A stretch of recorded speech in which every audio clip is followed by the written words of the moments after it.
Hola, muy buenas tardes. En nombre de Bonilla Artigas Editores y de Librería Bonilla, le damos la bienvenida a esta presentación de Bastión de Brujos y Sueños de Israel Lazcaro.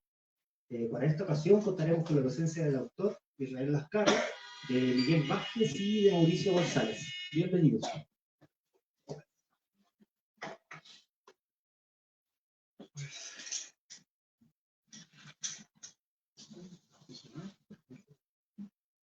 Bueno, primero que nada, muchísimas gracias a todos los que vinieron aquí. Es de veras mucha alegría y gratitud.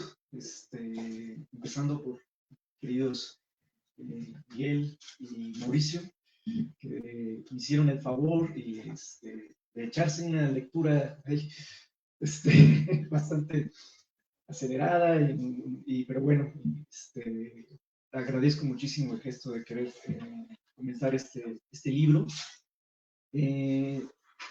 Un poco el contexto el que se hizo, pues un poco saliendo de pandemia, un poco saliendo de, bueno, hay varias vicisitudes y que un poco yo había necesidad de darle cauce a muchas ideas y pues sí, la experiencia etnográfica de ya de algunos años en la región. Entonces, justo de esa necesidad y de esa situación a veces en que uno se encuentra, que bueno, encontró flujo ese material y me puse a escribir.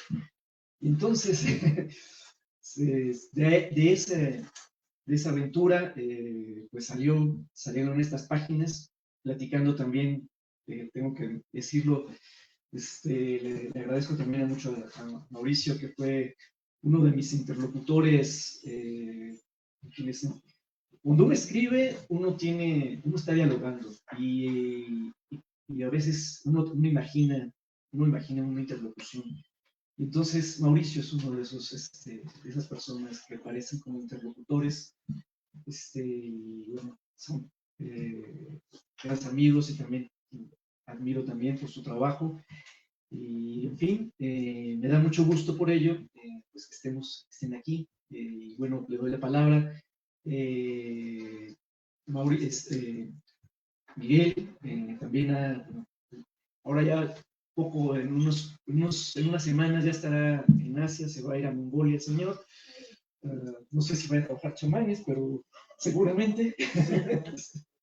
Entonces, creo que justo Mauricio sí ha trabajado en la Huasteca, también en la región, entonces justo creo que va a ser interesante esa perspectiva, esos reflejos, ¿no? Entonces, no sé, ¿estamos por acá? Sí, por aquí. Bueno, pues primero que nada, justo, ¿no? Agradecer a Israel. Debo decir, ¿no? Rapidísimo, que nuestra relación ha sido, sobre todo, en línea, ¿no? Creo que nos hemos visto como 4 veces en la vida, pero de cualquier manera, justo mantenemos ese diálogo, ¿no? Y esa interlocución, ¿no? A partir de las redes. He visto, ¿no? Su trabajo, lo conocí creo que en un seminario, ¿no? Del seminario de la Roma. Sí, ¿no? Uy. Pero bueno, aquí andamos, ¿no? Sobrevivimos.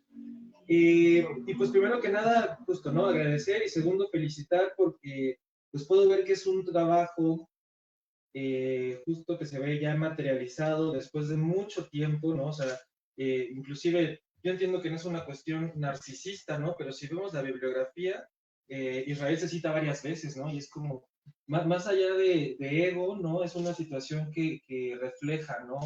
Una constancia y un trabajo, ¿no? Entonces, primero que nada, felicitarlo por eso. Después, donde me estaba yo comentando hace rato, ¿no?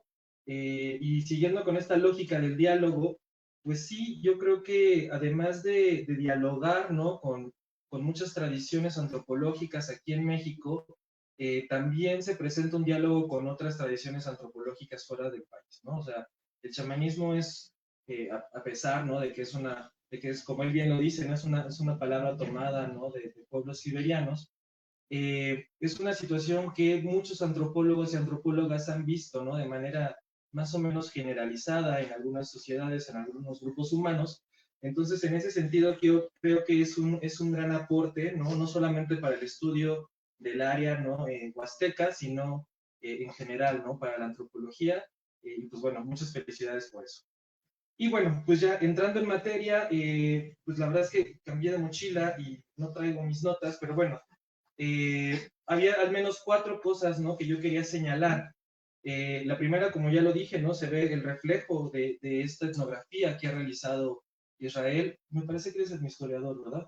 Entonces, en ese sentido, pues sí, o sea, si bien este es un trabajo etnológico, ¿no? En el sentido más tradicional del término, ¿no? Entendido como, como un estudio, ¿no? De la diversidad cultural eh, en el tiempo y en el espacio, pues también yo creo que se nota mucho, ¿no? Esa vena etnohistórica, porque metodológicamente Israel no se limita, ¿no? A la etnografía, sino que hace uso de otras fuentes, ¿no? O sea, dentro de su etnografía hay también historia oral, también va a los archivos, ¿no? De hecho, hay un componente muy, muy fuerte, ¿no?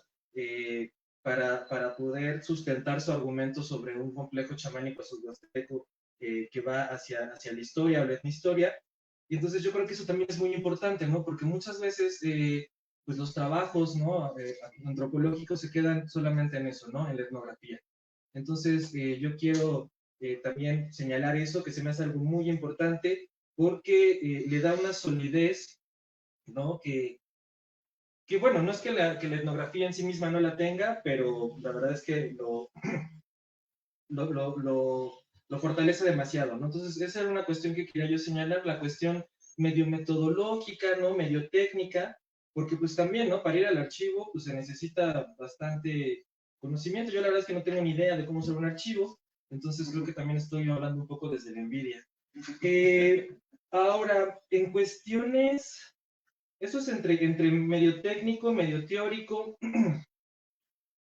más bien, perdón, metodológico. En cuestiones teóricas, como ya lo dije hace rato, dialoga, ¿no? Dialoga con algunos autores internacionales, ¿no? Por ahí vemos a Clastres, vemos a Viveiros, por ahí sale Latour, en cuestiones de chamanes, ay, se me olvida cómo se llama este compa, pero que justo tiene un texto, bueno, tiene Hugh Jones, me parece, ajá, y que de hecho, bueno, está en un trabajo de Thomas y que Humphrey, Caroline Humphrey, editaron, bueno, pues, como ya dijo, ¿no? Yo estudié la maestría en estudios de Asia y África y me estoy especializando en pueblos mongoles, y de hecho, Caroline Humphrey es una de las grandes mongólogas de Cambridge, ¿no? Entonces, en ese sentido, pues sí, ¿no? Como les digo, es un texto que bien puede dialogar eh, con otras tradiciones de estudios chamanísticos, ¿no? No solamente aquí en México, sino también pues, en este caso en Mongolia, en Siberia, y no solamente pues chamanísticos en general, bueno, más bien en particular, sino con estudios sobre otras poblaciones que la antropología ha llamado animistas, ¿no? Eh, me gustó mucho esta idea que tiene de, bueno, es que pues, se los voy a terminar spoileando, ¿verdad? Pero pues ni modo. Eh, esta idea que utiliza acerca del complejo chamánico sudhuasteco, la verdad es que me gusta mucho. Les voy a comentar, este semestre en la ENA llevamos un círculo de estudios de Asia sobre religiones y yo hacía mucho énfasis, porque bueno, yo comenté acerca del chamanismo mongol, mucho énfasis de cómo el chamanismo es una situación no, bueno, diferente, ¿no? A las religiones como las conocemos, o a esta idea que la antropología de la religión muy sociológicamente trae, ¿no? De la escuela weberiana y de la escuela durkheimiana, eh, de especialistas rituales, ¿no? De libros, de creencias, sino que el chamanismo es una situación que se vive, ¿no? En comunidad. Pero Israel va más allá, ¿no?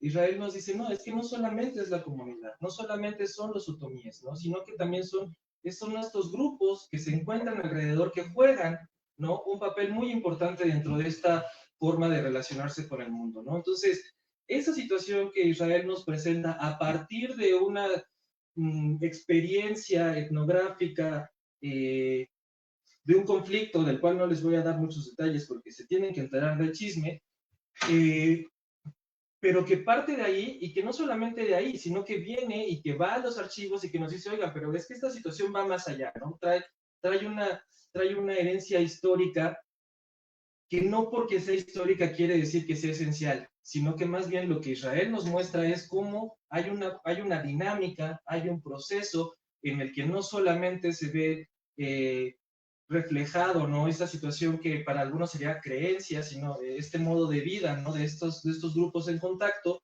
que se relaciona completamente con el ambiente, cosa que me fascinó y que me encantó, porque hay una parte en la que dice Israel, no sé, ¿te consideras un antropólogo político? Porque hay una parte en la que parece que estás haciendo antropología política y dice, y justamente dice, no es que la antropología política luego no ve el ambiente. Yo estudio relaciones socioambientales y yo digo justo lo contrario, ¿no? Es que luego los antropólogos socioambientales no se fijan en la política, como si los pueblos anduvieran así nada más felices, ¿no? Con sus espíritus y sus animales y no hubiera un estado detrás.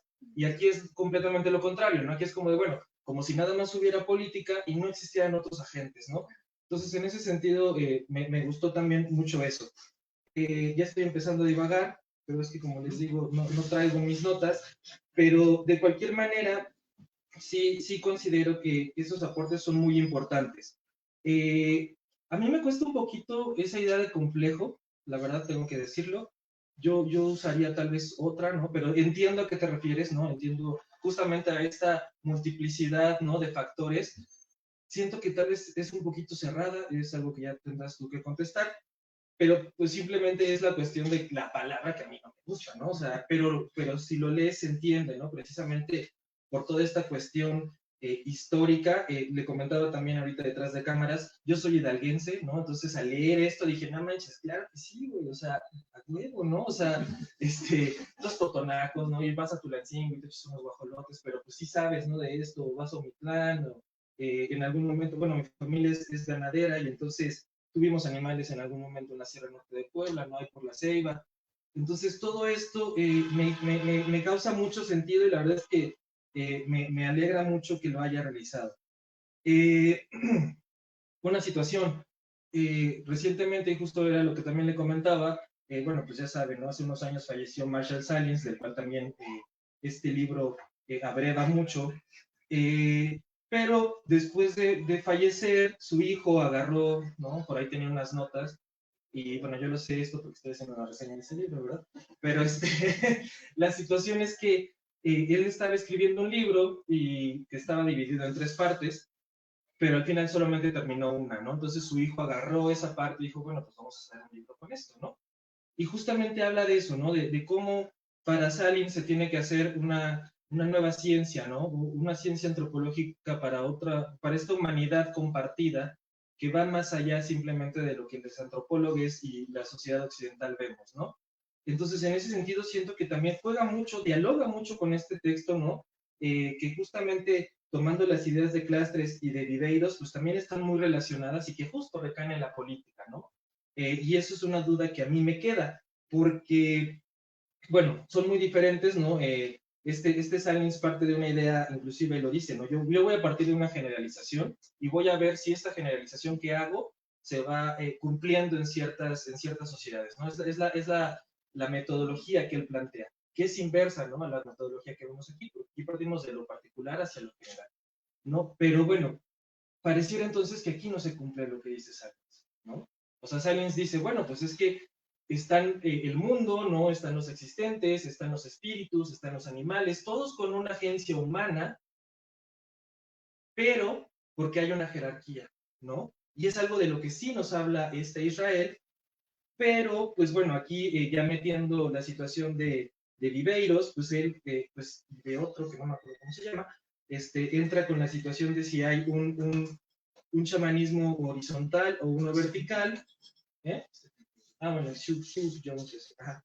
Que para Salins, bueno, no sé si a Salins, pues sí, no le alcanzó, pues igual se murió, ¿verdad? No le alcanzó, no sé si escribir de eso, no sé si lo tenía pensado, pero que él sí lo pone como que todos los chamanismos son básicamente verticales y que el Estado, que aquí se presenta solamente en uno de ellos, en el caso de Salins, se dice, bueno, pues todos, parece ser que todas las sociedades hay estados, pero el Estado corresponde a ese mundo un poquito más allá. Y bueno, ya, para no aburrirles, sí, insisto con esta situación del trabajo que ya se ve reflejado, ¿no? Que viene de hace mucho tiempo. Yo le pedí, ilusamente le pedí a Israel, dije, hey, pásame más bibliografía para que me empape y no sé qué, no, qué mentira, ¿no? Si apenas terminé de leerlo, y pues ya no me dio tiempo. Siento, digo, yo como inexperto en el tema, siento que me faltó tantito, pues sí, ¿no? ¿Cómo está organizado ese cosmos, ¿no? Porque me hablas de cosmopolítica y no, a no ser que lo haya leído rapidísimo y que por eso no entendí, sí siento que faltó un poquito eso, pero bueno, entiendo que este trabajo, bueno, esto está en otros lados y que pues también hay notas y hay un montón de cosas que pues obviamente casi como de, sí, tu te pega, pero bueno, de cualquier manera yo sé que eso está por ahí y que pues bueno, a mí me faltó, pero pues eso ya fue cuestión mía. Y bueno, en conclusión, tenemos aquí un trabajo muy bien hecho, que es justamente es reflejo, ¿no? De ya varios años, que metodológica y técnicamente aporta, ¿no? Una visión diferente de lo que muchos antropólogos hacen, y que tiene una solidez teórica que no sé, o sea, de repente, algo que sí también noté, ¿no? Como que dialoga también con un cierto estructuralismo, con un cierto, pues, o no sé si sea tu estilo, ¿no? Porque sí se nota mucho, ¿no? Y el arriba y el abajo, y acá y allá, ¿no? Y lo pude de lo cocido, y no sé qué. Y sí se nota mucho, no sé si sea su estilo, pero sobre todo sí se nota el diálogo con la antropología ontologista, pero no cae en lo que otros antropólogos mexicanos que están en la ENA, o que de repente hacen por ahí, o en la UNAM, no sé si los conozcan, que toman esos modelos como si fueran eso, no sé, es como, aquí está.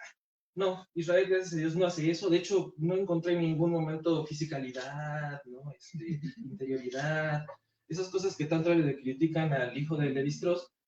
Y eso creo que es muy valioso, ¿no? Porque sí, inclusive él dice, a ver, yo aquí no me voy a meter que si está en Deltona o no sé qué, o sea, eso ya es otra cosa, que insisto, a mí sí me faltó, pero bueno, por mi desconocimiento, pero que entonces, como les decía, toma estos elementos de otras antropologías y los hace suyos, ¿no? Entonces, pues no me queda más que felicitarlo y pues espero que les haya gustado esta pequeña presentación que hice acerca de este libro.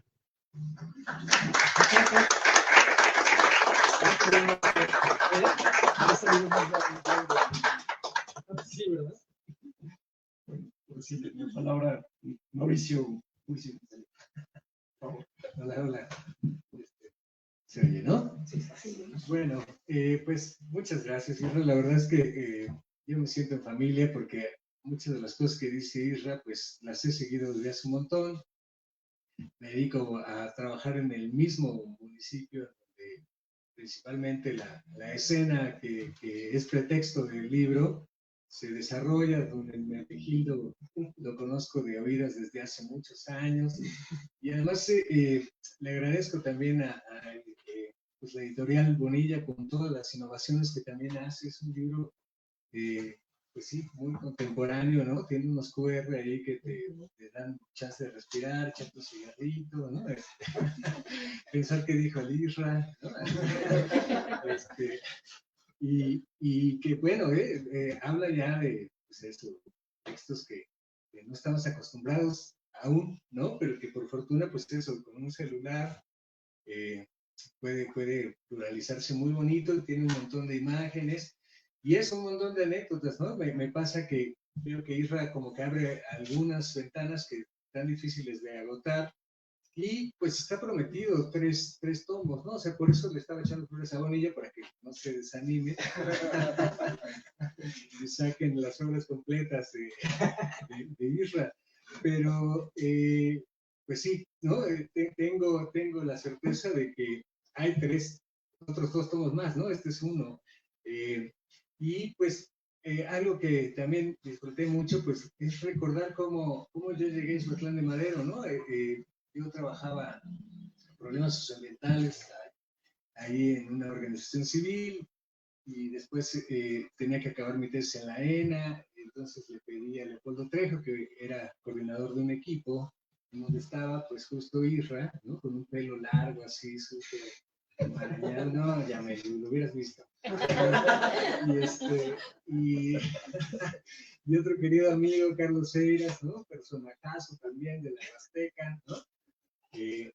Pues éramos un equipo muy joven para un proyecto nacional en donde había, pues eso, gente de mucha estatura, uno que otro ya también empolvado, pero bueno, pues también gritaban feo, ¿no? Y pues proponer algo a gente que pues en mi caso me había graduado estaba bien complicado, ¿no? Y pues un tipo de trabajo de campo que pues, yo, según esto, no me rajaba, pero la verdad es que no conocía bien cómo hacía el trabajo de campo los antropólogos, ¿no? Yo era técnico, trabajaba en asambleas, trabajaba en muchas comunidades, pero no era eso de quedarme esperando a donde me alquilo 4 horas porque fue nomás aquí al Mango y pues ahí estás esperando, ¿no? 4 horas, ¿no? Pagadas por el INA, por suerte, no agramente, pero pagadas. Y bueno, pues esa vida yo iba vestido como Indiana Jones, ¿no? Listo para la acción y no, estaba en el solar incomodando a las señoras que ya no sabían si dar un café, agua, o que ya se vaya ese trenzudo, ¿no? Pero esa vez que llegamos, la primera vez que llegamos a Esbotón de Madero, me acuerdo que Isra hizo algo muy simpático que yo creo que yo no lo volvería a hacer, ¿no? Aunque fuera con Isra. Porque llegamos noche, en ese entonces se hacen muchas horas para llegar a la cabecera municipal de Esbotón de Madero. Yo no sabía a qué comunidad iba a llegar. Isra pues estaba ya trabajando en Zapote Bravo, que es como el cimiento de mucha de esta etnografía. Y pues eso, yo tenía que jalar para el otro lado, hacia Chicontepec, a Benito Juárez, ¿no? Entonces, como que me habían encargado la encomienda de que me presentara a alguien o me dijera para dónde jalar, ¿no? De la cabecera.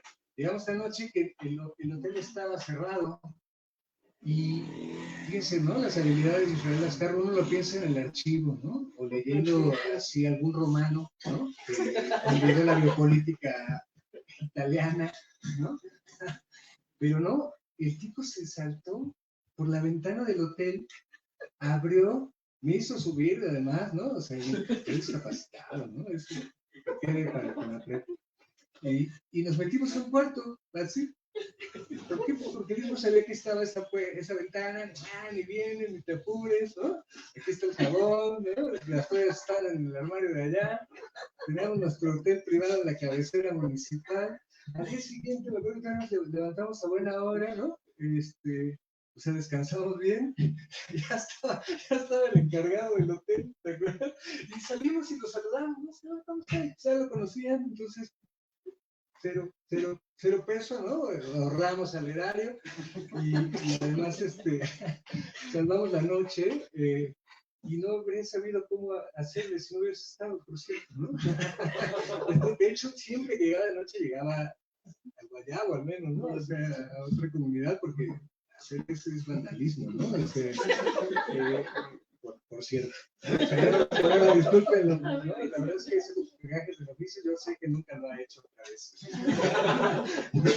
Pero fue muy bonito porque además, hoy, por ejemplo, le escribí a Daniel Bello, el coordinador de la Universidad de la Cosa Intercultural. Ahí ya parece que tenemos una invitación para presentar el bastión de Brujos y Sueños.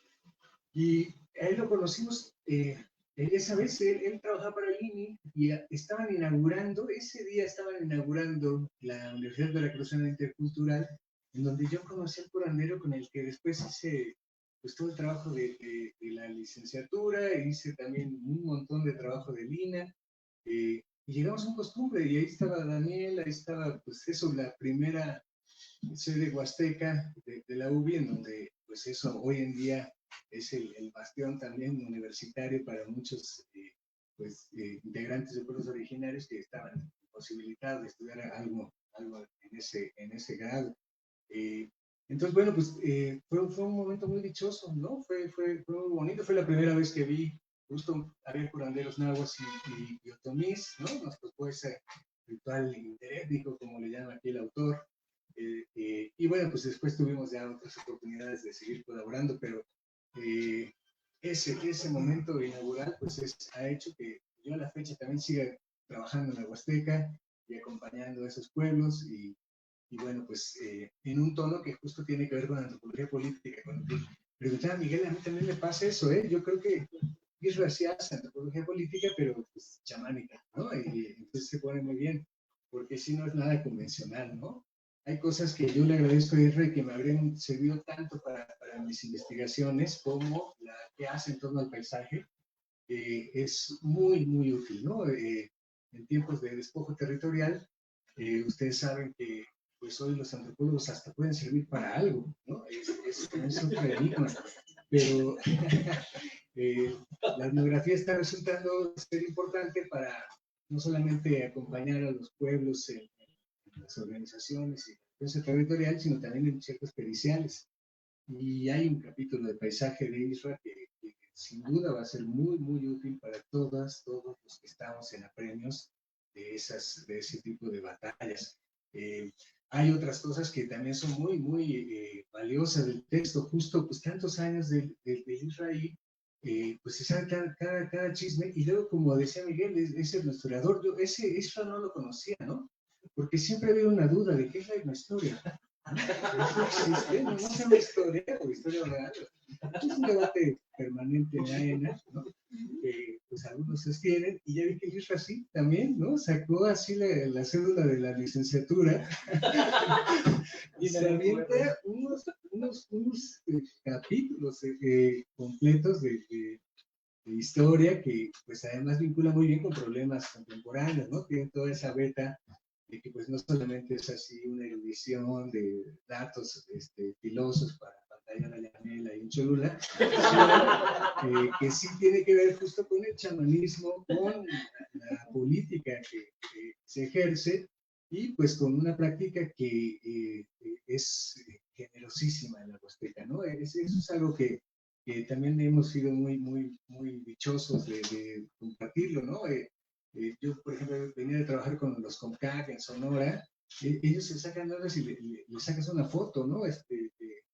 Te la cobran incluso, ¿no? y, y acá, pues, la gente le gusta que le acompañes y le gusta tener ahí a un antropólogo que registre, incluso a Israel ya lo estaban ocupando como contra insurgencia hacia uno de los curanderos.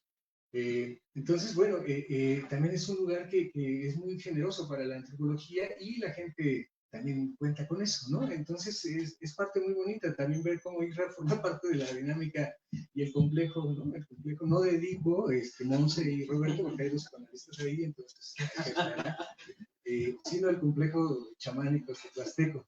Entonces, es muy bonito también, ¿no? Porque se nota cómo Israel forma parte de eso, a pesar de que es bastante modesto, ¿no? No aplica la típica estrategia Cosmo de hablar de yo, y la yoyopatía que luego a algunos sí nos asiste, ¿no?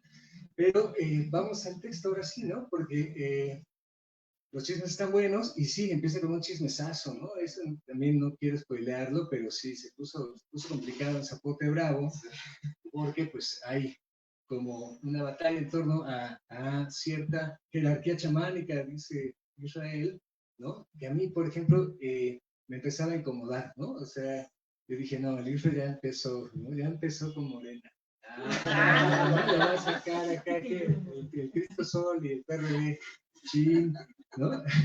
Y entonces, hay toda una parte en donde Israel nos convence de que hay una jerarquía chamánica, una cosa que pues les digo, puede ser medio incómoda cuando uno conoce a esos pueblos que son subalternizados y pues como bien lo señala y lo dice muy claramente el texto, pueblos muy pobres, muy, muy marginados, ¿no? Y bueno, pues ahí están peleándose la jerarquía chamánica, ¿no? y pues es curioso porque efectivamente tiene mucho que ver la forma en cómo los otomís particularmente tienen un papel relevante dentro de la historia y el chamanismo, de costumbre, ¿no? Como le llaman a los rituales, en términos en español para que les entendamos, ¿no? A los rituales vernáculos, ¿no? Entonces, hay una clara así como que todo el tiempo andan buscando jerarquías, disputas por la jerarquía, ¿no? Y a ver quién se quedó con el zen del chamanismo otomí, ¿no? Quién forma parte del comité central y por qué le están despojando de algunos elementos antiguos que son fundamentales para la ritualidad. Hay un buen taloneo, ¿no? O sea, tiene su novela muy, pues, además fehaciente, ¿no? Y lo bueno es que Isra, a pesar de que suscribe el giro ontológico, ¿no? Como ya decía Miguel, no hace ontologías, por fortuna, ¿no? Él ya forma parte de estos etnógrafos que confían más en la cosmopolítica, habilidades cosmopolíticas, que pues posibilitan justo lo voy a decir muy grueso, pero vaya un tipo de ensamblajes que no son convencionales para ciertos pues, naturalismos o formas en las que se construye el mundo, ¿no? Digamos que Isra va concebiendo y siguiendo y habitando esas cosmopolíticas que van estableciendo justo otros paisajes, otras historias, otras formas de pensar, las tecnologías rituales, las tecnologías chamánicas, ¿no? Recuerden, esto es algo bien bonito, o sea, ahorita debe de haber gente curándose con un badi de otomí y debe de haber gente muriendo también por brujería de otomí, ¿no? Sin metáfora, ¿no? Entonces, es algo muy bonito porque cuando uno va siguiendo a Israel, pues claro que entiende por qué pasa lo que pasa, ¿no? No solamente están construyendo cuerpos, sino están construyendo todo un mundo en el que esos cuerpos pueden ser intervenidos de tal forma que pues, la vida va para adelante o para atrás, vaya.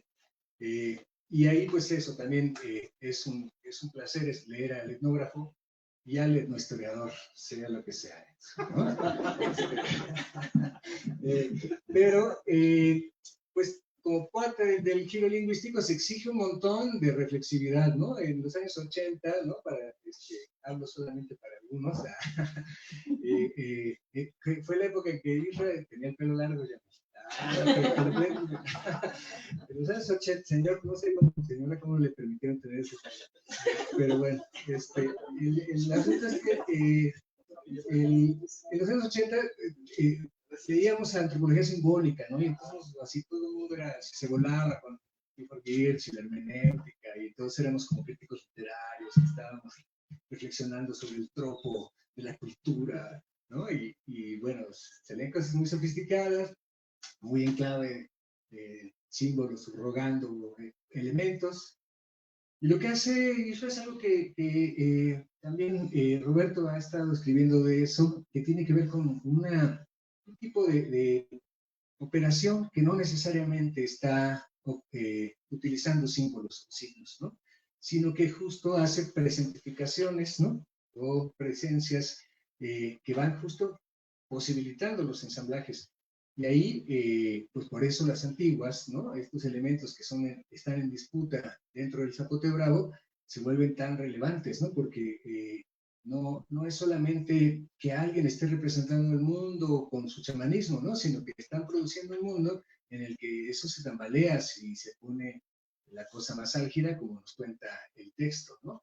Entonces, ahí hay de veras una manera muy bonita, muy cercana, muy amorosa incluso, ¿no? Muchas veces le dedica flores a don Hermenegildo, a doña Natalia, a Celestino, que son nombres de su lado, ¿no?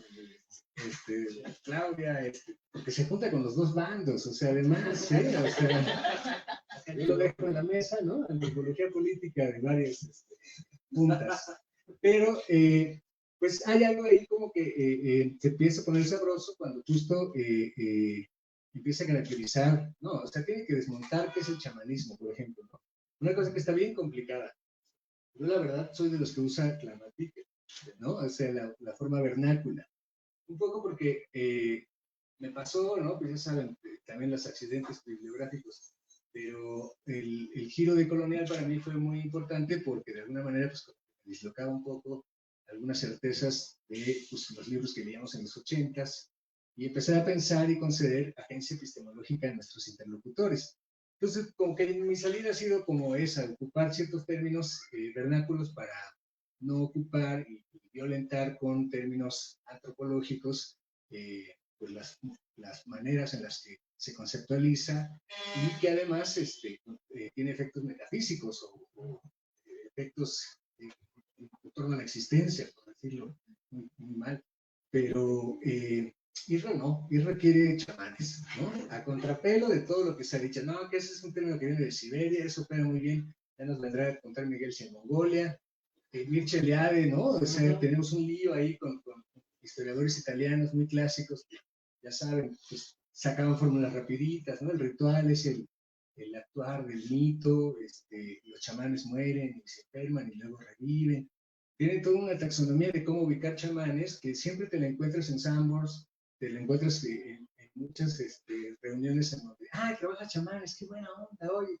Y has viajado con el chamán. No, no he viajado, no se meten en éxtasis, los del peyote son los de Huicholes, ¿no? Porque pues está siempre el éxtasis chamánico, ¿no? Ahora tenemos también pues, YouTube, tenemos un montón de maneras de entrar en el chamanismo, mindfulness, yoga, ¿no? Aquí hay muy buenos en Coyoacán, pero pues no, se parece a lo que está trabajando Israel, a lo que producen los otomites, ¿no? Otomites, así le decimos los de náhuatl, ¿no? Pero, pues eso, ¿no? Como que el asunto se pone sabroso porque tiene que desmontarlo de los chamanes, tiene que desmontarlo del ritual, tiene que desmontarlo del paisaje, ¿no? Tiene que discutir también lo de las jerarquías, porque poco a poco va revelando, ¿no? Hasta eso tiene este buen gusto de que como que presenta el problema, ¿no? Entonces, en el siguiente corte ya está apareciendo algo de teoría, después ya nos mete así el bastión, que ese no entendía muy bien por qué, ¿no? Pero queda muy claro con las fuentes históricas, ¿no? Del libro, y pues al final entra al debate del Estado. Yo estoy hablando. Perdón, ya saben, son chamanes del otro pueblo. Pero el asunto está en que se pone sabroso porque eso, a mí me pareció tan raro que Israel se quedara en la etnografía. Ya llegábamos a la historia y al final de veras tenían que salir el Estado. O sea, Israel no podía quedarse nomás así. Y al final de veras resuelve un punto muy, muy interesante que pues tenía, va quitando esa incomodidad que yo tenía con la jerarquía, ¿no? ¿Saben? Pasa un poco esto, o sea, también nos tocó justo, ¿no? Pues eso, el Iván también aquí anda, no lo había visto, mira, está muy discreto, pero nos tocó justo también todo, muy zapatista, nos tocó acompañar todo eso en la ENA, y pues como que luego estar pensando en puras jerarquías chamánicas, ¿no? Como que ya me sabía muy, muy, muy demasiado jerárquico. Y no, bueno, con justo los referencias que ya sea Miguel, se va despejando ese problema porque empiezan a aparecer cosas que encuentran los nahuas de la Huasteca, ¿no? Que tienen que ver con, pues sí, ciertos modos en que los octogenarios hacen costumbre y otros en donde aparecen unos chamacones que pues son un poquito más loquillos, ¿no? Bailan diferente, ¿no? Pues eso, la profundidad etnográfica de Israel le da posibilidad de conocer diferentes generaciones, diferentes estilísticas, diferente iconografía y pues un montón de personalidades, de elaboraciones que van teniendo agenciamientos muy interesantes, ¿no? Entonces ahí la cosa se pone bien porque ya la jerarquía vertical que nos estuvo vendiendo en los primeros apartados, ¿no? Pues se va matizando justo con las disputas que empiezan a aparecer no solo generacionalmente. Y también me pasa un poco lo que decía Miguel, ¿no? O sea, yo decía, miren, sí, siempre sí tuvo que ver Saúl Millán, Saúl Millán y Leopoldo con el Isra, porque también nos lo matrizaron por pares de oposición, ¿no? Entonces estaba el chamanismo vertical, el chamanismo horizontal, ¿no? Los jóvenes y los viejos, los que hacen cierto privilegio a formas colectivas, los que son más individualistas, los que se meten más Santa Rosa, no voy a decir qué es, porque entonces no sé si es legal, pero bueno, los que no se meten Santa Rosa, los que tienen éxtasis, ¿no? Entonces empieza a despegar pares de oposición muy interesantes, que sí son legibles en el registro, pero pues después los empieza a matizar también con este tipo de etnografía, la manera de la de Johannes, en donde aparecen ambigüedades, en donde aparece un chamán que me gustó mucho, ese intersticial entre entre la vida mundana y el mundo otro. Aparece justo estas formas mucho más frágiles, en donde esa jerarquía, por supuesto, que opera, pero no siempre, y además pues, puede tener otras connotaciones.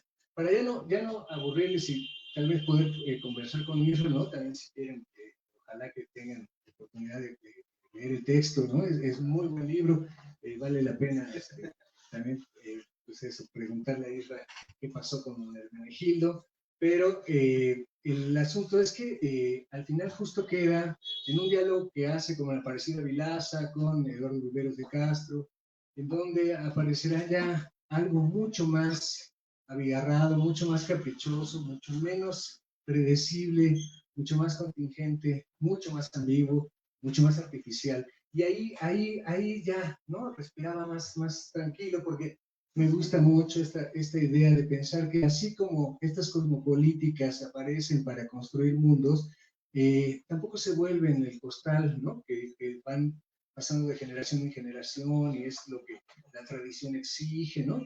Como luego se habla del anarquismo, ¿no? Por ejemplo, ¿no? Como si fuese así un burócratas que no hacen nada, no pelan, ¿no? Son anarcopunks. No, se nota que hay un montón de políticas, se nota que hay un montón de acuerdos, se nota que hay un montón de disputas y hay posibilidades de futuro para todo este tipo de prácticas, porque en la etnografía de Isra se nota esa artificialidad que puede tener incluso el Estado, ahí donde en tiempos tan magros de política popular, auténtica, política de abajo, hace falta volver a extraer enseñanzas de este tipo de textos, ¿no? Dentro de las cosas que me gustaría preguntarle, ¿no? Y ahí, qué bueno que está el Iván, dice Iván que los nahuas piensan que los curanderos otomíes son superiores. Yo cuando dije superior me recordó a la cerveza y pues no sé, ahí como que me quedaba medio raro. Iván Pérez trabajó y trabaja un montón ahí en la Sierra Norte de Puebla y también tiene trabajo de campo ya en la Huasteca. Y eso así me parecía raro porque hay unos términos en donde Israel como que le concede demasiado a sus interlocutores, pues digo, ¿qué le queda, no? Está siguiéndolos y está construyendo con ellos. Pero tengo la impresión de que hay cierto etnocentrismo otomí, ¿no? Que hace ver que pues, los otros andan así imitándolos, todos son medio inferiores, ¿no? Hay un dominio otomí en el complejo, ¿no? Cosa que sin duda, ¿no? Yo lo he encontrado el prestigio que tienen los otomís, de los superiores no sé, ¿no? Y al final del texto empiezas a hablar de hegemonía. Ya te sale el gran chiano que llevabas dentro, ¿no? Y me parece que puede ser mucho más fértil a lo mejor ese tipo de terminología, ¿no? Y por otro lado hay algo que también me llama la atención en esta artificialidad y posible irrupción, subversión, transformación, creación en torno al costumbre y a las costumbres, que tiene que ver con una noción mucho más pragmática, mucho más iterativa, mucho menos protocolaria, ¿no? Mucho menos estructural de hacer el costumbre. La pregunta es esa, es si habría servido también alguna aproximación de la iteración, ¿no? De la repetición, de la naturalización que producen las prácticas permanentes de construir el mundo y los agenciamientos, incluso como los del paisaje. Pero bueno, son cosas que a lo mejor están en el tomo 2, ¿no? Que esperemos pronto tenga luz. Pero bueno, pues ahí queda la pregunta, porque sí, ¿no? Hay algo raro, si no, Iván, el siguiente libro de Iván Pérez se va a llamar Los Condenados de la Sierra bajo el dominio chamánico de los otomís, cosa que Isra te va a celebrar, Iván, pero bueno, pues agradezco muchísimo la invitación y de verdad yo disfruté mucho leer a mi querido amigo, ¿no? Al que de veras lo quiero un montón y al que le debo un montón de cuartillas con las cuales sigo pensando y seguimos caminando con estos pueblos y vamos a ir a presentarlo a la UBI Huasteca, que hoy ya tiene una sede y ya está haciendo ya hasta tiene inscripciones, están abiertas, ¿no? Por si alguien quiere estudiar. Les mando un abrazo y pues eso, muchas gracias por venir. Gracias.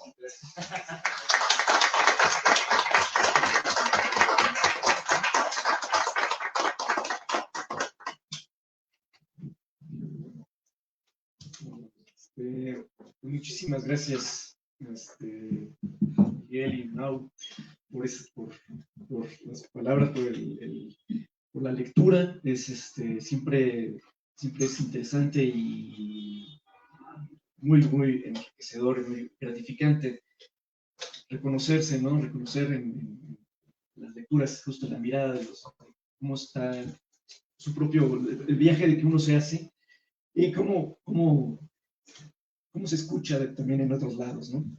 Yo agradezco mucho su lectura, claro, seguro que hay un otomicentrismo, siempre fue así, siempre, como Mauricio comentaba, ¿no? De cómo inicialmente cuando empezamos a hacer trabajo de campo en la región, pues éramos un equipo de 4, ¿no? De Puerto Trejo, Carlos Eiras, Mauricio y yo, asignados cada uno en por grupo no lingüístico, así, manteniendo cada quien sus fronteras, ¿no? Sus comunidades, ¿no? Una especie de cosmos cuatripartito que se traducía en un equipo de 4 cabezas, ¿no? Pensando. Pero la verdad es que fue un experimento y una experiencia súper enriquecedora. Entonces, claro, este libro es eco un poco también de esa época, de ese trabajo. Y ya desde entonces siempre estaba el problema de que me señalaban que yo terminaba automizando los textos, ¿no?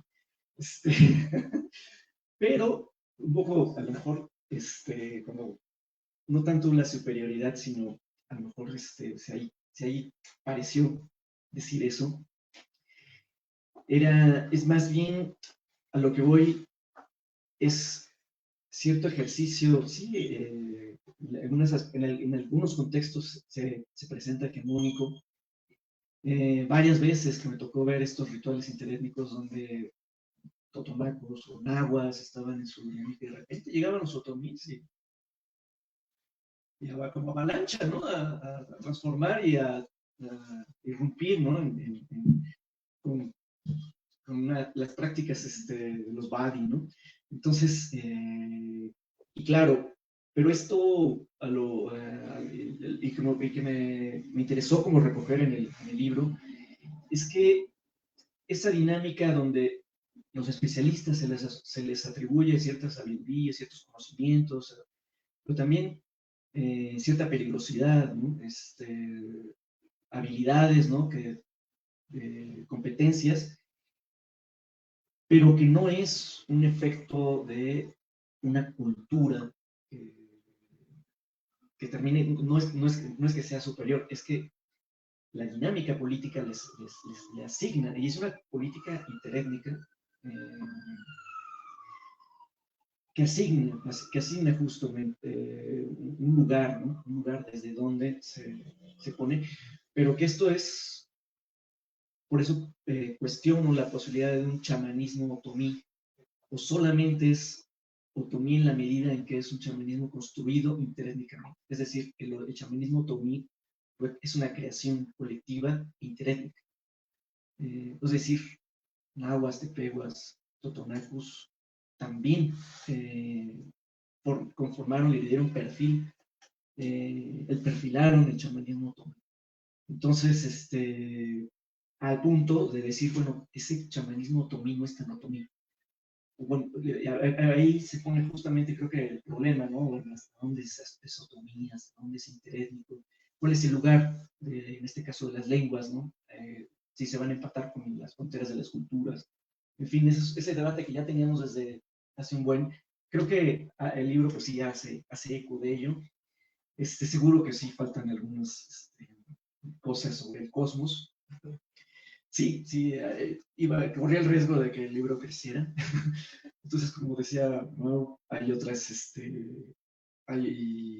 otros textos que es más enfocado en lo que ojalá espero algún día salga a la luz, sobre justamente esta construcción de cuerpos, ¿no? Que son estas tecnologías de las que mencionaba también Mauricio, que donde el cuerpo es un artificio, y vamos, el orden social, incluso esto que decimos que es orden natural, es una creación constante que necesita estar renovando. Por eso es que el chamanismo no es una expresión de una sociedad arcaica, de un pasado histórico, de una sociedad de cómo estos pueblos donde todavía conservan estas tradiciones, sino que al contrario, que son unas sociedades que son totalmente contemporáneas y que están mirando hacia el futuro, que están operando y que están innovando constantemente, ¿no?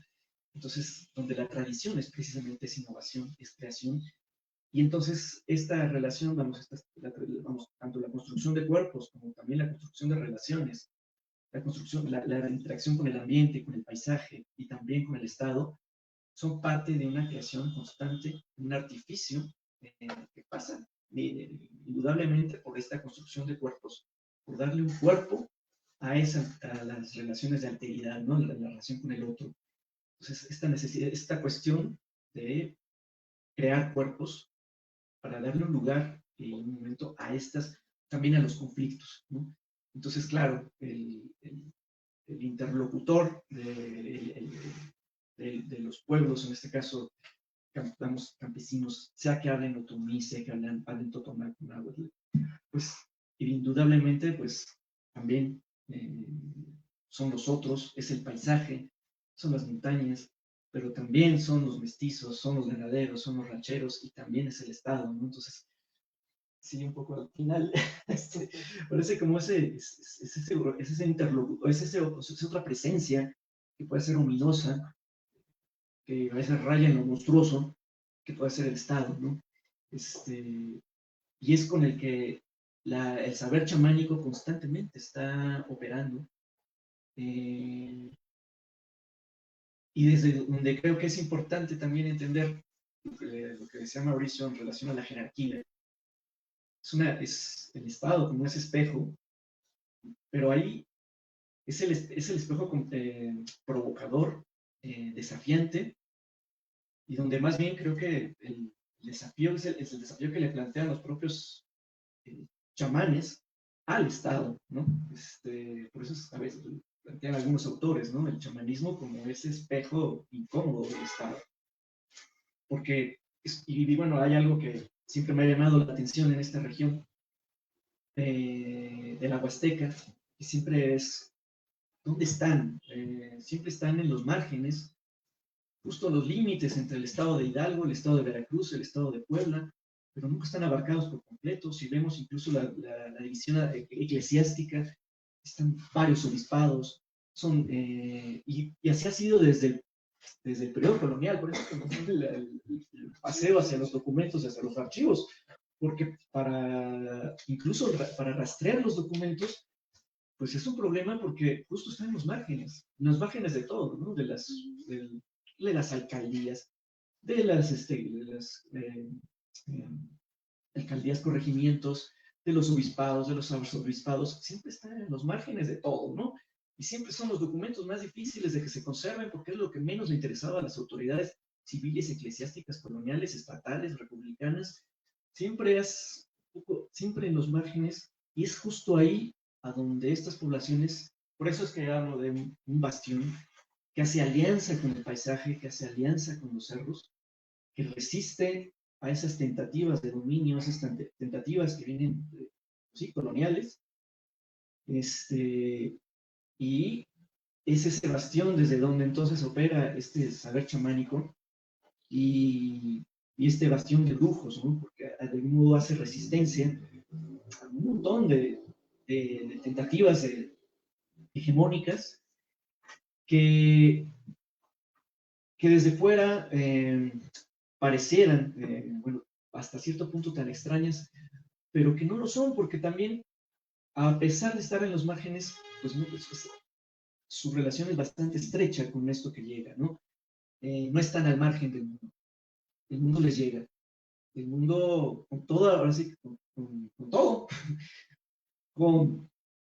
desde la pandemia, desde el COVID, la tecnología, las telenovelas, las instituciones estatales, o sea, todo llega, pero llega de una forma, ¿no? Y es aprendido de cierta forma, que se convierten, se transforman, se negocian se convierten en cuerpo y se devuelven hacia el exterior, ¿no? Como una estrategia política. Entonces, es un poco de eso que me quise un poco plasmar.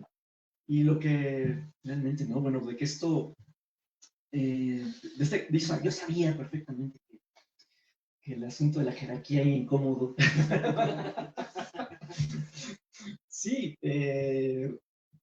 porque el problema de pensar organizaciones, sociedades jerárquicas, es justo el peligro de petrificarlas, ¿no? De entenderlas de un modo demasiado estable, ¿no? Demasiado instituido, demasiado estacionado, ¿no? Y por eso creo lo que decía Miguel en relación a este debate un poco planteado, es un desafío, es un planteamiento lanzado por Ribeiros de Castro. Él está pensando en sociedades chamánicas en la Amazonía, y Hugh Jones fue el primero que plantea esta oposición, este contraste entre chamanismo vertical, chamanismo horizontal, y la solución que encuentra Ribeiros de Castro es hablar de un chamanismo transversal. Justo está, en el caso de la Amazonía, pareciera que el chamanismo horizontal es como más común, y lo que dice Ribeiros es que de repente no es tan horizontal, de repente puede tener destellos de verticalidad. Y aquí, en un contexto totalmente diferente, donde los otomíes, o bueno, en este caso en Zapote, pareciera una sociedad en términos chamánicos muy jerarquizada, pero esas jerarquías siempre tienen su punto débil, ¿no? Y eso fue como que a mí lo que más me interesó destacar, que esa jerarquía hay que entrecomillarla, y que esa está siempre a prueba, siempre desafiada por otro conjunto de realidades sociales que es la vertiente onírica. Entonces, por eso es que es un bastión de brujos y sueños, porque siempre o sea, creo que el libro empieza, ¿no? Esto que dicen del chismecito con el que empieza con un sueño, bueno, con varios sueños. Entonces, de repente, pues, el libro pues va haciendo como mención de varios sueños, no míos, pero quizá también, pero bueno, sí, los sueños que relatan, ¿no? Los mismos especialistas y la gente de allá. Entonces, termina convirtiéndose en una crisis de la jerarquía que empieza con una serie de sueños. Entonces, no es posible separar la vida social, política, de la vida onírica. Entonces, resulta que esas jerarquías que si hasta cierto punto parecen tan estables, pues de repente llegan los sueños y barren con eso. Entonces, y no nada más lo hacen, lo pasó con este chismecito del que hablan en este contexto, sino que la dinámica de los sueños pues, es bastante antigua y siempre ha estado atravesando estas sociedades a lo largo de los siglos. La relación, lo onírico con lo político, siempre ha estado ahí. Entonces, esa jerarquía, pues también es una estrategia que de repente puede ser suplantada y puede convertirse en otra cosa, ¿no? Entonces, un poco eso fue el viaje, ¿no? que plantea este libro, pero bueno, no sé si tienen algún comentario o alguna pregunta o no sé, sí.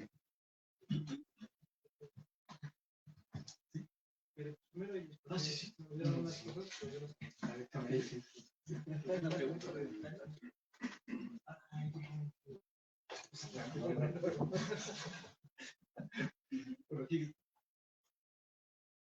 A ver, tú di. Que defiendan a los naguas allá.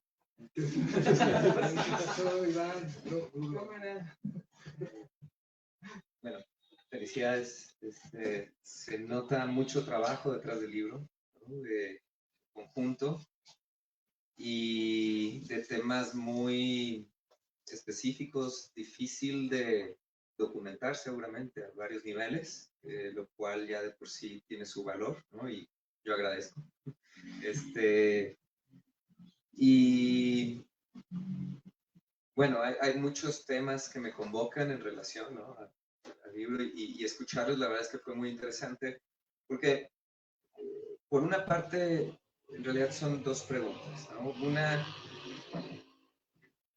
La primera es si este es el primero, ¿no? El segundo ya nos adelantaste en relación a artificios del cuerpo, ¿no? Mi primera pregunta es ¿hacia dónde va el tercero? Si nos puedes solo compartir un poco de eso. Pues, para preguntarse a dónde va, porque creo que las preguntas recorren muchos puntos muy interesantes, y esta es la segunda, ¿no?, que es responder antes.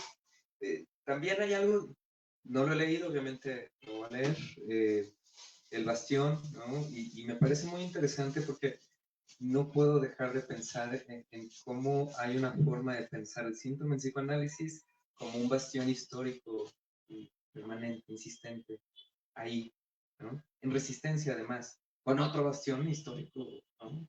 No sé, al menos, no sé, y me convoca, o creo que de alguna forma convoca, ¿no?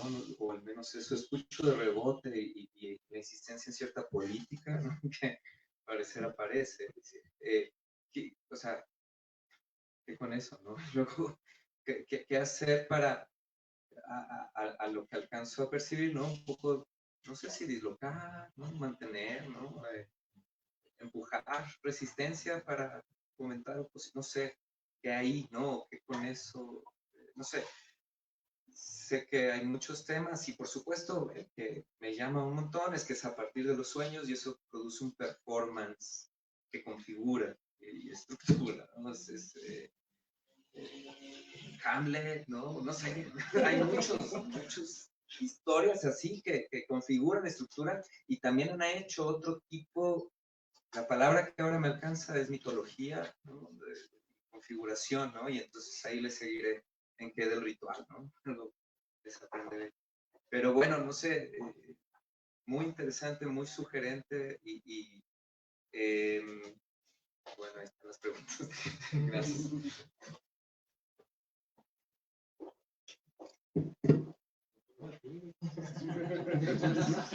Yo lo escribí.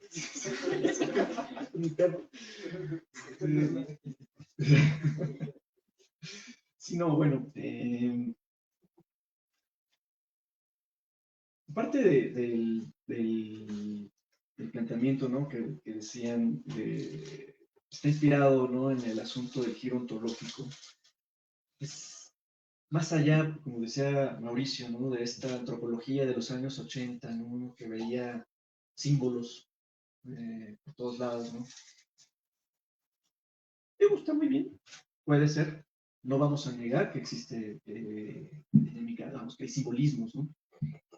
Pero esa perspectiva tiene un problema, que es justamente la estabilidad entre significado y significante, potencial de estabilidad, ¿no? Yo no me detuve, traté de no detenerme tanto en qué significa qué cosa, sino, digo, de repente a lo mejor sí puede haber algo de eso también, pero sino justamente lo que propone el giro ontológico, y qué bueno que Miguel dice, tampoco me atasco en ello. Tenía yo también ese miedo, la verdad, de repente de parecer como muy, demasiado, no sé cómo decirlo, ortodoxia, una nueva ortodoxia teórica, ¿no? En cuanto a, vamos a hablar ahora de ontologías. No, creo que más bien lo que hace el giro ontológico es una propuesta de desestabilización un poco de estas visiones, un poco esta arquitectura del simbolismo, del cosmos, ¿no? También el asunto de la cosmovisión, ese tipo de palabras, conceptos, y entender que son, más que lo que significan, son lo que hacen los entes, ¿no?, del mundo otro en este caso. Y yo no me digo, no, que esto significa tal, sino que esto está operando y ha estado actuando y ha estado interactuando, y en este caso el paisaje. Entonces, claro que el paisaje puede estar adquiriendo nuevos significados a lo largo de los siglos. Sin embargo, está operando y está ofreciendo resistencias, está haciendo demandas también, ¿no? Entonces, ya vamos, ahí en el libro, pues hay desde Cortés y hasta hace algunos años, cuando quisieron hacer un puente y se cayó porque el cerro no lo permitió, ¿no?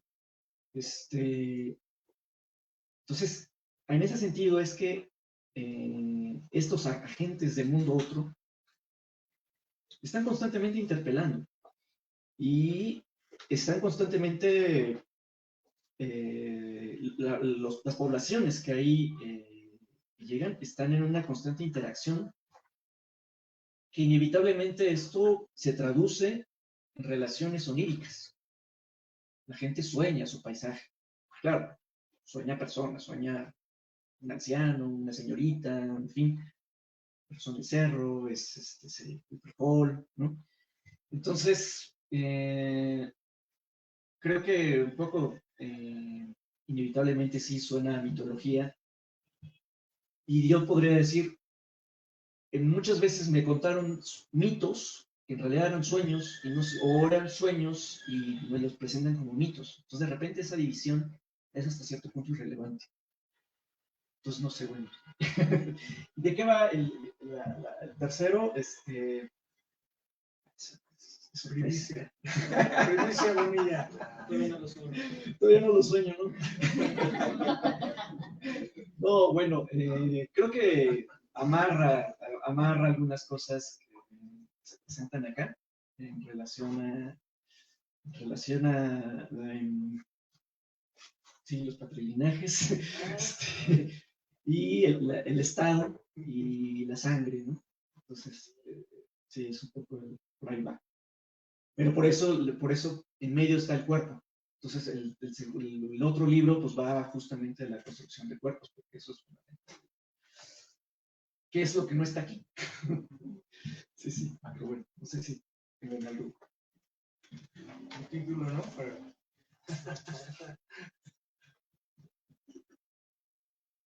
En las redes no.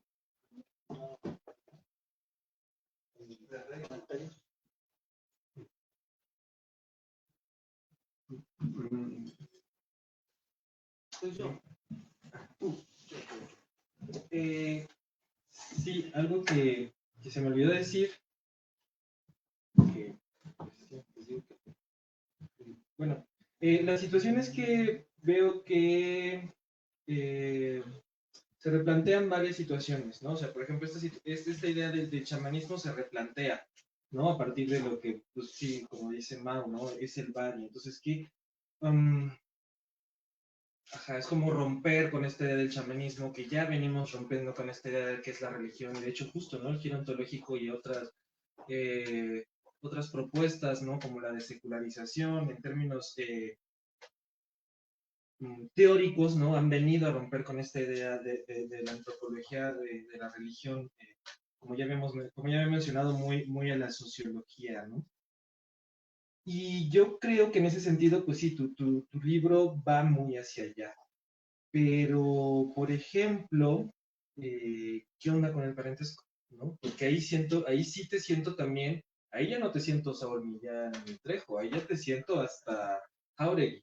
Entonces, bueno, dime si no, en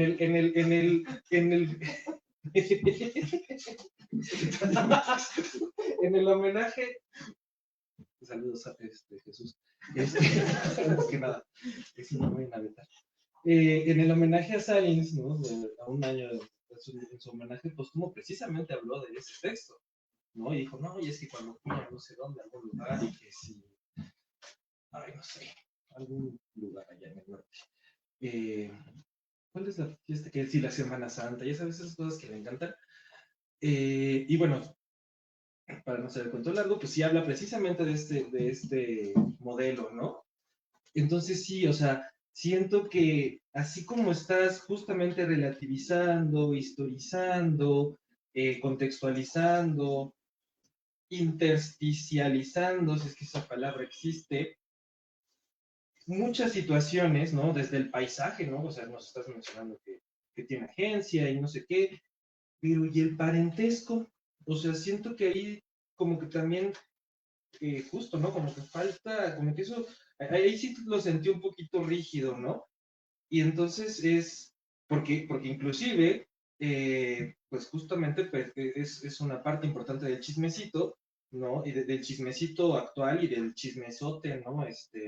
Etnohistórico que nos presentas, pero entonces se ha mantenido, o sea, porque si me estás diciendo, o sea, por un lado me estás diciendo que la situación chamánica viene de un, de un, de una dinámica, ¿no? Inclusive interétnica, que también esa es otra, ¿no? Que esa sí la señalas, ¿no? A ver, entonces es etnia, es cultura, ¿qué onda?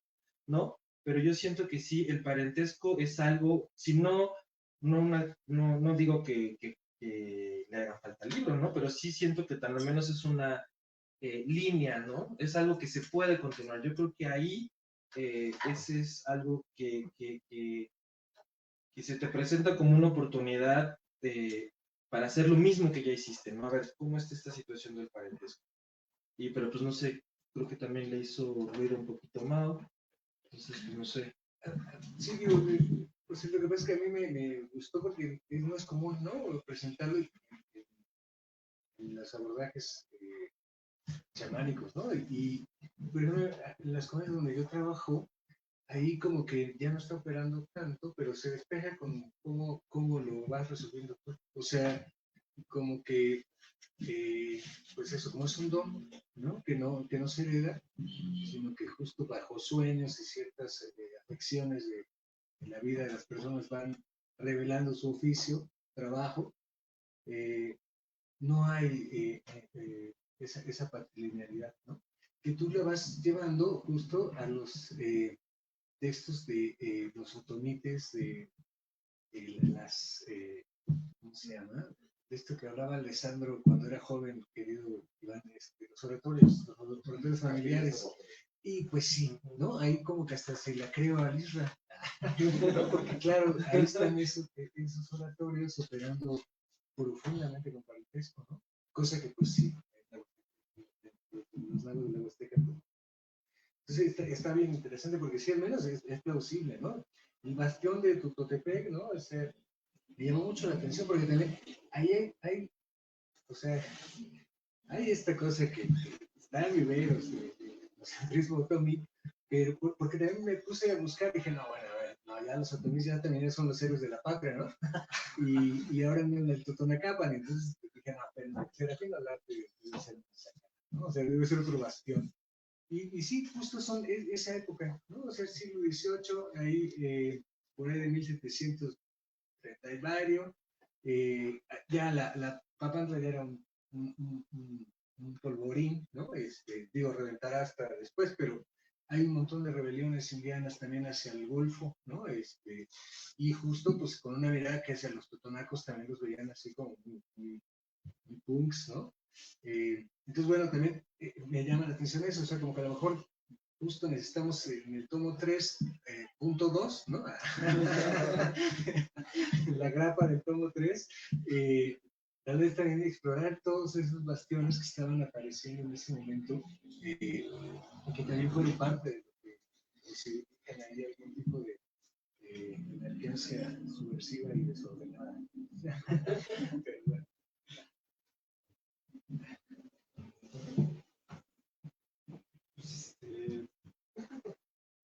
Sí, ya, bueno, no sé si tengan si alguien por ahí algún comentario. ¿Sí? ¿Sí?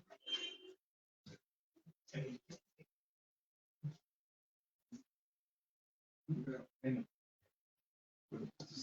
bueno, pues, muchísimas gracias. Y bueno, ojalá que por ahí surjan, también está en las redes, interés en aventarse por este bastión y este recorrido por el bastión. Espero pues ahí que se abran y estas líneas definitivamente sí son líneas de reflexión que están ahí operando, que no se cierran definitivamente, no se pueden cerrar y hasta el hecho, pues este chismecito del que hablan sigue en marcha, o sea, siguen pasando cosas, ¿no? Pero pues ya no quedan en el libro. Se murió doña Natalia mientras ya estaba a punto de salir, ya estaba afuera, ¿no? Entonces hubo ahí una serie de correcciones y cosas que hacer pero bueno, las cosas siguen y hay mucho todavía vertientes justo por explorar. Entonces, indudablemente, pues el asunto ahí de las patrilíneas es una de esas que es importante. Pero bueno, es un primer acercamiento, una aproximación, pero que seguro da más para pensar la historia y pensar los procesos políticos cotidianos, que pues, no se nos llega hasta nosotros, ¿no? Entonces, quizá hemos sido también un poco ciegos en la parte de los historiadores, ¿no? Con respecto a la relevancia de ciertas estructuras o formas de organización social. Por un lado, el asunto de los sueños, pero por otro también las relaciones, también el asunto de las patrilíneas, cómo atraviesan la historia y pues ahí siguen también operando, aun cuando pensamos que no, de repente surgen las sorpresas, ¿no? Entonces es un poco ese el asunto. Pero bueno, muchísimas gracias por estar aquí.